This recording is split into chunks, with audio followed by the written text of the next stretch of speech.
Will Colby Covington fight again? Now, I got to tell you, I've been getting asked this question a lot on social media, but I think the reason I'm getting asked is I said on the broadcast that I didn't know if he would. So let me clarify that.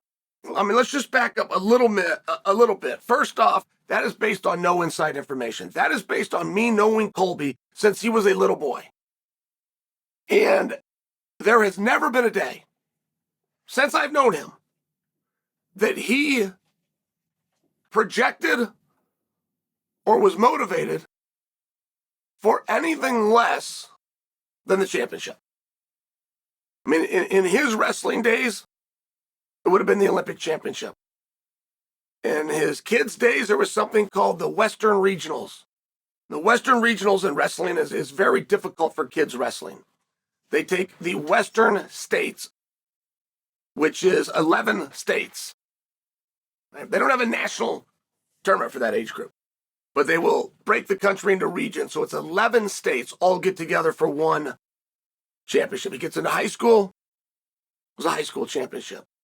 Gets into college, it was the NCAA. I mean, I'm just saying, like, whatever the absolute biggest prize that was available is the only thing that he was after.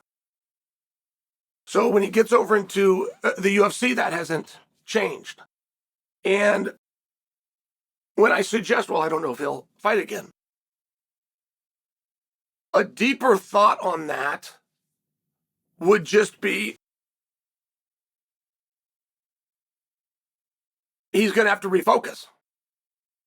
A deeper thought on that would just be a matter of what is the motivation going to be? What does the road back look like? I saw somebody, I thought this was just terribly mean. They said that he had fought for 3 championships and failed at them all. And the reason I thought that was terribly mean is there was a 4th called the interim championship. He didn't fail there. There was a night that he fought the reigning BMF champion, but somehow that title didn't get put up. And it's an interesting spot. I mean, it really is an interesting spot. Like, when I had made that comment is prior to Colby going to his press conference, because at the press conference, Colby called out Wonder Boy. And that was awesome. Colby was a little off in the fight with Leon. I mean, just was. It's very difficult.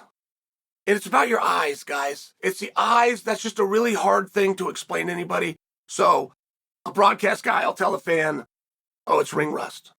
Or a broadcaster will say, oh, he got tired. Or he slowed down. His reactions weren't there. You'll hear these things because the audience will at least understand that, but it's your eyes. There is such geometry and physics and advanced algebra that goes into every shot that you land. If that guy is off a millimeter, you miss. If that guy is off an inch, you not only miss, you look like a fool. But you got to adjust those eyes. And it's the same thing when you're on defense. What's coming at you, right?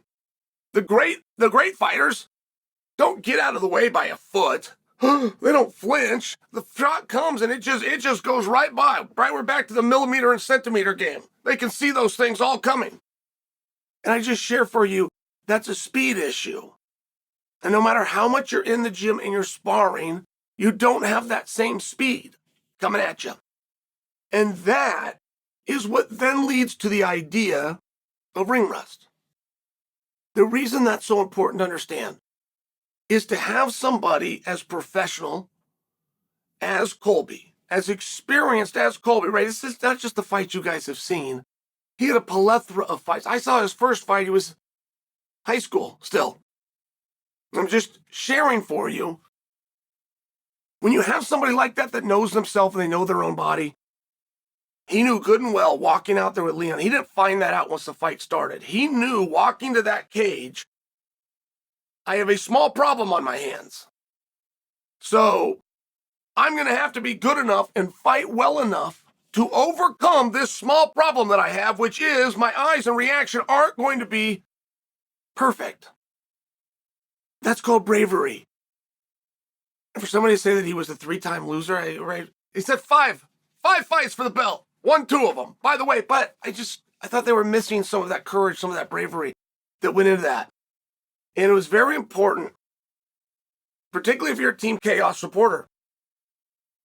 When Colby was able to be objective and identify what the problem was, which was inactivity, and to never use as an excuse for the fight, but to go right to a press conference and call out his next opponent. Now, I don't know if Colby and Wonderboy is going to come together.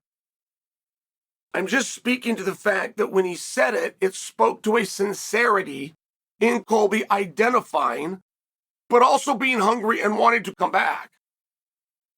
Wanting to do more, wanting to stay active, wanting to stay busy. And there wasn't a resistance, by the way, to going out and competing. The resistance was, and Michael Chandler's finding himself in the same spot, right? Like, this is a very normal thing, but some fights just get delayed beyond what you thought was going to be reasonable. It was a matter of, I don't want to lose the contendership, so I've got it. There's the champ. He's healthy. Let's get a date. I think it's a very relevant thing. And I thought it was very mature that Colby, in this moment, it's a heartbreaking moment, but he still had the wherewithal to know, I got to stay active. I don't want history to repeat itself. I'm a human being. I've got to do this, and I've got to do it more often and more frequently, and therefore he called out Wonderboy. I don't know where that fight will go, and I'm not predicting Wonderboy for you, but I do think there's some really interesting matches there for Colby. I mean, if you wanted me to tell you the most interesting, like, hey, Chael, you have the power, but it's got to draw. It's got to be a mega fight. I feel, even in defeat, I could insert Colby Covington and then tell you guys he's going to be opposite Rakhmonov, and I'm going to have all of your attention.